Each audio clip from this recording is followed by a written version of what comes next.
চ্যানেলটিকে সাবস্ক্রাইব করতে ভুলবেন না এবং আমাদের নতুন ভিডিও সবার আগে দেখতে বেল আইকনে ক্লিক করুন।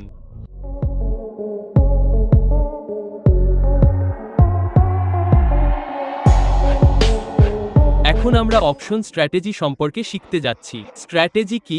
যখন আমরা একাধিক অপশনে কোনো পজিশন তৈরি করি তাকে অপশন স্ট্র্যাটেজি বলা হয়। এখন বোঝার বিষয় হলো মার্কেটের অভিমুখ কি সবসময় একই থাকে নাকি আলাদা হয়? আলাদা, কখনো উপরে যায়, কখনো নিচে নামে, আবার কখনো সাইডওয়েজ থাকে। তাই আমাদের দেখতে হবে এমন কোন স্ট্র্যাটেজি আছে যা আমরা নির্দিষ্ট পরিস্থিতিতে ব্যবহার করতে পারি। ঠিক আছে, সেই অনুযায়ী আমাদের কাছে স্ট্র্যাটেজি রয়েছে। সবচেয়ে প্রথম যে স্ট্র্যাটেজিটি আপনি প্রয়োগ করতে পারেন, এই স্ট্র্যাটেজির নাম হলো লং স্ট্র্যাঙ্গেল।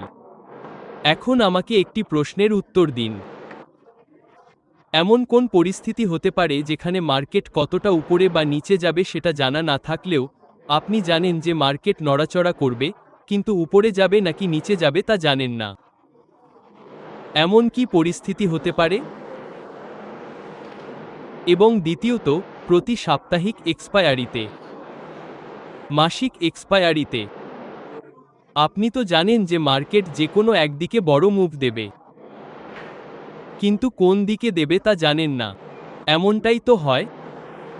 এখন এই পরিস্থিতি শেষ করে দিই, মানে এই ঝুঁকিটা শেষ করে দিই। যদি আপনি কল নিলেন আর মার্কেট নিচে নেমে গেল, পুট নিলেন আর মার্কেট উপরে উঠে গেল, এই ঝুঁকিটা শেষ করে দিই এবং কি করি?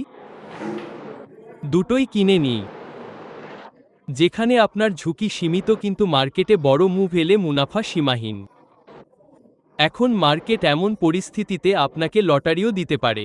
আপনাকে ছোট একটি ঝুঁকি নিতে হবে। আর দেখুন, এমনিতেও আমি অপশন ট্রেডিংয়ের জন্য নিষেধ করি, কিন্তু প্রতি মাসিক এক্সপায়ারিতে একটি করে লট তৈরি করে নিন, সাপ্তাহিক এক্সপায়ারিতে একটি করে লট তৈরি করে নিন। হারানোর জন্য 5,000,1,000 টাকা, আর পাওয়ার জন্য হাজার হাজার টাকা, আর এমন হলে তো লটারিই লেগে যায়। আর বছরে এমন 10-20টি এক্সপায়ারি অবশ্যই আসে। দেখুন, 1,000,500 টাকার ঝুঁকি নেওয়া উচিত, কারণ এটি একটি সিস্টেমেটিক ঝুঁকি। আপনি কল বা পুট করছেন না, এখানে একটি স্ট্র্যাটেজি তৈরি করছেন যেখানে আপনি আপনার ঝুঁকি নির্মূল করছেন। ঠিক আছে, এখন এখানে বোঝার বিষয় হলো এটি কিভাবে প্রয়োগ করা হবে। তো দেখুন, সবার আগে আমরা মার্কেটের ভিউ সম্পর্কে জানি। মার্কেট ভিউ অর্থাৎ এটি একটি এক্সপায়ারি স্পেশাল স্ট্র্যাটেজি। এখানে মার্কেটের ভিউ হলো ওয়েল্ড মুভ এক্সপেক্টেড।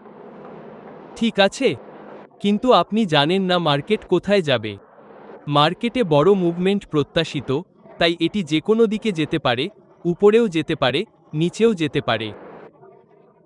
এখন আমরা ধরে নিচ্ছি যে নিফটির স্পট প্রাইস উদাহরণস্বরূপ 22,400, তাহলে মার্কেট এখান থেকে 22,600-তেও যেতে পারে, আবার 22,200-তেও যেতে পারে।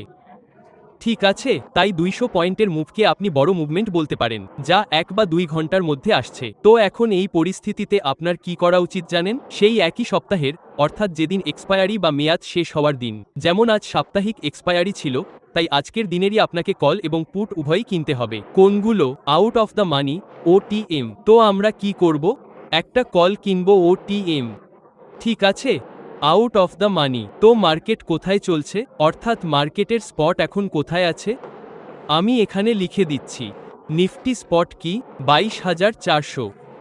এখন এটা হলো 22,400 নিফটি স্পট। তাহলে OTM কি হবে? নিফটির জন্য 50 পয়েন্ট উপরে, 50 পয়েন্ট নিচে। এখন এখানে আপনি দেখবেন 22,450 এর স্ট্রাইক আপনি কিনে নিয়েছেন। আর প্রিমিয়ামের মজার বিষয় জানেন কি? প্রিমিয়াম এত কম হয়। 12টার পর আপনি দেখবেন প্রিমিয়াম এত কম হয়ে যায় যে আপনার মনে হবে 10টা লট নিয়ে নিই, তবে একটা লটই নেবেন। একটা লট নিলেও 250 টাকায়। 12টার পরেই, হ্যাঁ 12টার পর, কারণ প্রিমিয়াম কমে যাবে। ঠিক আছে, তো আমরা এখানে ধরে নিচ্ছি এখানে এটা 10 টাকার ছিল। ঠিক আছে, 10 টাকার প্রিমিয়াম যা আপনি পরিশোধ করেছেন। এখন যদি মার্কেট উপরে যায় তবে লটারি লেগে যাবে, কিন্তু যদি মার্কেট নিচে চলে যায় তবে এই 10 টাকার ক্ষতি হয়ে যাবে। এই ক্ষতি বাঁচানোর জন্য, এই ক্ষতি দূর করার জন্য আমরা আরও একটা জিনিস নেব, যেখানে আমরা পুট কিনব। তো আমরা কি করব? পুট কিনব, এবং সেটাও আমরা নেব। তো স্ট্রাইক কোনটা? 350। যত স্ট্রাইক আমরা উপরে নিয়েছি ততটাই নিচে নিতে হবে, না হলে হিসাব গন্ডগোল হয়ে যাবে এবং এটাও আমরা কিনব। এটাও আমরা ধরে নিচ্ছি 10 টাকার প্রিমিয়াম এবং এটাও আমরা পরিশোধ করেছি। তো আমাদের নেট খরচ কত হলো? আমরা 20 টাকা পরিশোধ করেছি। এটি আমাদের নেট খরচ, ঠিক তো? এখন এতে একটা বিষয় থাকে ব্রেক ইভেন, যে মার্কেটে আপনি যে প্রিমিয়াম দিয়েছেন তা যেন আপনার কাছে ফিরে আসে, তাহলে আপনার কোনো ঝুঁকিই থাকবে না। তো ব্রেক ইভেন কিভাবে বের করতে হয়? যদি আমরা এতে 20 টাকার প্রিমিয়াম যোগ করি এবং পুট সাইডে বিয়োগ করি, তাহলে আমাদের ব্রেক ইভেন চলে আসবে। তো ব্রেক ইভেন হলো সেই পয়েন্ট যেখানে আপনার কোনো লাভও হয় না, আবার কোনো লোকসানও হয় না, সেটাকেই ব্রেক ইভেন বলা হয়। তাহলে এর ব্রেক ইভেন কি? দেখুন, আমি যদি কলের ব্রেক ইভেনের কথা বলি, তবে আমরা এতে 20 টাকা যোগ করব, 42 প্লাস 20, তাহলে আমাদের ব্রেক ইভেন কি আসলো? 22,470 হলো ব্রেক ইভেন পয়েন্ট। ঠিক একইভাবে পুটের ব্রেক ইভেনের জন্য বিয়োগ করে দেব 22,350, তা থেকে 20 বাদ দিলে 22,330। এটি আমাদের ব্রেক ইভেন চলে এলো। তো বাজারের এক্সপায়ারি হয় এখানে হোক অথবা এখানে হোক, আমাদের লোকসান হবে না, ঠিক আছে? আমাদের কোনো লোকসানই হবে না, শুধু প্রফিটই হবে। অর্থাৎ ব্রেক ইভেনের নিচে গেলে প্রফিট, উপরে গেলেও প্রফিট। তো এখন বাজারের এক্সপায়ারি এর উপরে হলে প্রফিট, এর নিচে হলেও প্রফিট, এবং যদি দুটোর মাঝামাঝি কোথাও হয় তবে কোনো লোকসানও নেই, লাভও নেই। আমার কথা বুঝতে পারছেন? এবারের এক্সপায়ারি তাড়াতাড়ি করে ফেলি। তো বলুন, এর এক্সপায়ারি কোথায় করব? বলুন, উপরে এখানে করব? তো যদি আমরা এর এক্সপায়ারি এখানে করি তবে কি হবে? এই যে 10 টাকার কল, এটি কত টাকা হয়ে যাবে? 150 টাকা। এবং আমাদের ফর্মুলা কি ছিল? স্পট মাইনাস স্ট্রাইক ছিল না, ইন্ট্রিনসিক ভ্যালু বের করার। দেখুন, টাইম ভ্যালু এক্সপায়ারিতে 0 হয়ে যায়, প্রিমিয়ামে যা অবশিষ্ট থাকে তা হলো ইন্ট্রিনসিক ভ্যালু, এবং সেটি এই ফর্মুলা দিয়ে বের করা যায়। তো এখন ধরে নিই এক্সপায়ারি এখানে হয়েছে, তাহলে স্পট কি হলো? 600, তাই না? আমি এখানে লিখে দিচ্ছি, এক্সপায়ারি হলো 22600 তো এখানে স্পট কি হলো? 22,600 মাইনাস আমাদের স্ট্রাইক কি ছিল? 22,450, তাহলে কত আসলো? 150। তো এই 150 মানে লটারি লেগে গেল, 20 টাকার জিনিস 150 টাকা হয়ে গেল। আর যদি মার্কেট নিচে যেত তাহলে আমরা ফর্মুলাটি উল্টো করে দিতাম, স্ট্রাইক মাইনাস স্পট করতাম, তাহলেও 150ই আসতো। তো আপনি এখানে কত লাগালেন? 20 টাকা, এবং আয় করলেন কি? 150 টাকা। তো আপনার নেট প্রফিট কত আসলো? আপনার নেট প্রফিট আসলো 130 টাকা। অর্থাৎ আপনার টাকা প্রায় 6.5 গুণ হয়ে গেল, 1 লাখের 6.5 লাখ। বুঝতে পারছেন? তো এটি এমন একটি স্ট্র্যাটেজি যেখানে হারানোর মতো খুব কম এবং পাওয়ার মতো অনেক কিছু আছে। এই স্ট্র্যাটেজি আপনি মান্থলি এবং উইকলি এক্সপায়ারিতে ব্যবহার করতে পারেন। এখন আমার কথাকে বুঝতে পারেননি? প্রশ্ন জিজ্ঞাসা করুন। স্যার, শেষবার একবার। এই যে দেখুন, যখন আমরা প্রিমিয়াম কিনলাম, কলের প্রিমিয়াম কিনলাম 10 টাকা, পুটের প্রিমিয়াম কিনলাম 10 টাকা। তো যখন আমরা কিনি তখন আমাদের সর্বোচ্চ ঝুঁকি কি থাকে, যেটা আমরা প্রিমিয়াম হিসেবে দিই? তাই এখানে আমরা 20 টাকার প্রিমিয়াম দিয়েছি, দুটোর যোগফল। এখন আমাদের হারানোর জন্য কি আছে? মাত্র 20 টাকা। ভাই, বেশি থেকে বেশি কি হবে? এটাই তো ঝুঁকি, যে যদি মার্কেট এই সীমার উপরে বা নিচে না যায় তবে মার্কেটে আমাদের এই প্রিমিয়াম 0 হয়ে যাবে, এর বেশি তো ক্ষতি নেই। কিন্তু এখানে যদি মার্কেটে আমাদের ব্রেক ইভেন পয়েন্টের উপরে বা নিচে যে কোনো দিকে মার্কেট যায় তবে আমাদের লাভ। তো আমরা এখানে দেখছি যে আমরা ধরে নিয়েছি স্পট থেকে 200 পয়েন্টের বৃদ্ধি বা 200 পয়েন্টের পতন আসবে এবং মার্কেটে বৃদ্ধি আসে, ধরে নিই। তো যখন বৃদ্ধি আসবে তখন আমাদের প্রিমিয়াম বেড়ে যাবে। এখন একইভাবে পুটেরটাও করে নিই। এখন আমরা ধরে নিই যে এক্সপায়ারি 22,200 তে হয়ে যায়। তো এখন 22,200 তে এক্সপায়ারি হলো ধরে নিই। তো এখন আমাদের সূত্রটা উল্টো হয়ে যাবে না, স্ট্রাইক মাইনাস স্পট করব, কারণ এখন আমাদের পুটের ইন্ট্রিনসিক ভ্যালু বের করতে হবে। তো এখানে স্ট্রাইক কি ছিল আমাদের? 22,350, আর স্পট কি? 22,200। তো আমাদের ইন্ট্রিনসিক ভ্যালু কত এলো? কিন্তু আমাদের খরচ তো একই থাকবে, তাই না? তো 130 টাকা নেট প্রফিট হলো আমাদের দুটো ক্ষেত্রেই নেট প্রফিট। বুঝতে পেরেছেন ব্রেক ইভেন কিভাবে বের করতে হয়, নেট প্রফিট কিভাবে এল? এখন সবচেয়ে ভালো জিনিস কি, আপনি যে ব্রেক ইভেন বের করেছেন তার উপরে মার্কেট চলে যাক বা পুট সাইডে যে ব্রেক ইভেন বের হয়েছে তার নিচে চলে যাক, তবে আপনার লাভ। কিন্তু আপনার লস কি হতে পারে? মাত্র 20 টাকা, অর্থাৎ সর্বোচ্চ লস কি? মাত্র 20 টাকা, যেটা প্রিমিয়াম হিসেবে আপনি দিয়েছেন। এর থেকে বেশি লস হতে পারে না। আমার কথা কি সবাই বুঝতে পারছেন? এখন এখানে কোনো সন্দেহ থাকলে জিজ্ঞেস করুন। এখন এর সীমাবদ্ধতা কি? এই স্ট্র্যাটেজির সীমাবদ্ধতা কি? সাইডওয়েজ থাকা। যদি মার্কেট সাইডওয়েজ থাকে তবে মার্কেটে দুটো প্রিমিয়ামই জিরো হয়ে যাবে।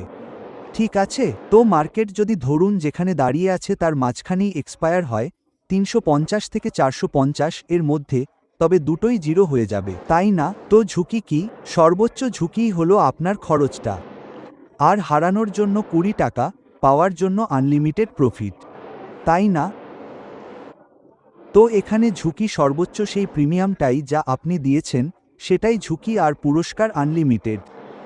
অর্থাৎ আয় করার জন্য মার্কেট এখান থেকে 500 পয়েন্ট উপরে চলে গেলে ভাবুন তো, 20 টাকার জিনিস 500 টাকা হয়ে গেল আর লটারি লেগে গেল, তাই না? মাসিক এক্সপায়ারিতে না, আমি দেখেছি ভালো ভোলাটিলিটি আসে, তাতে অবশ্যই তৈরি করা উচিত, এক এক লট দিয়ে অবশ্যই করা উচিত, ঠিক আছে? বুঝতে পারছেন তো? তো যখনই মার্কেটে একটা বড় মুভ এক্সপেক্টেড হবে তখন আমরা স্ট্র্যাটেজি বানাবো লং স্ট্র্যাঙ্গেল, যা এক্সপায়ারি স্পেশাল স্ট্র্যাটেজি হিসেবেও বলা যেতে পারে। আমার নাম অতুল। আমি একটা নামী হোটেলে ম্যানেজার হিসেবে কাজ করতাম। মার্চ 2020 লকডাউনের সময় আমার চাকরি চলে যায়। এরপর আমি সংসার চালানো এবং বাচ্চাদের ভবিষ্যৎ নিয়ে চিন্তিত হয়ে পড়ি। তারপর আমি শেয়ার মার্কেটের ক্ষেত্রে অনলাইনে কিছু করার পরিকল্পনা করলাম। কিন্তু আমি শেয়ার মার্কেটের জানতাম না। তারপর আমি এমন একটা প্ল্যাটফর্ম খুঁজতে শুরু করলাম যা আমাকে বাড়িতে বসেই সঠিক এবং সহজ ভাষায় শেয়ার মার্কেটে ট্রেডিং করা শেখাতে পারে। তখনই আমি পেলাম NIFM এর online education platform www.olinm.com। NIFM এর অনলাইন এডুকেশন প্ল্যাটফর্মে অনেক কোর্স ছিল যা দিয়ে আমি আমার স্টক মার্কেটে ইনভেস্টমেন্ট এবং ট্রেডিংয়ের স্বপ্ন পূরণ করতে পারতাম। যেমন stock market trading beginners course, NIFM certified smart investor course, advance level smart investor course, technical analysis course, fundamental analysis course, options trading strategies, research analyst certificate course, diploma in financial market course এবং এমন আরও কত course উপলব্ধ আছে। তারপর আমি www.olinm.com এর সাইটে গিয়ে NIFM এর NIFM certified smart investor course অনলাইনে কিনলাম, যা শেখার পর আমি জানলাম যে শেয়ার মার্কেট থেকে টাকা আয় করা কতটা সহজ। শুধু আপনার একটা সঠিক প্ল্যাটফর্মের প্রয়োজন, যা হলো www.olinm.com। NIFM এর অনলাইন প্ল্যাটফর্মের কারণে আমি লকডাউনের সময় শেয়ার মার্কেট থেকে ভালো আয়ও করেছি। থ্যাঙ্কস NIFM, যার কারণে আজ আমি হোটেল ম্যানেজার থেকে প্রফেশনাল ট্রেডার হতে পেরেছি। কল করুন 8,58,68,475 এবং ভিজিট করুন www.olinm.com।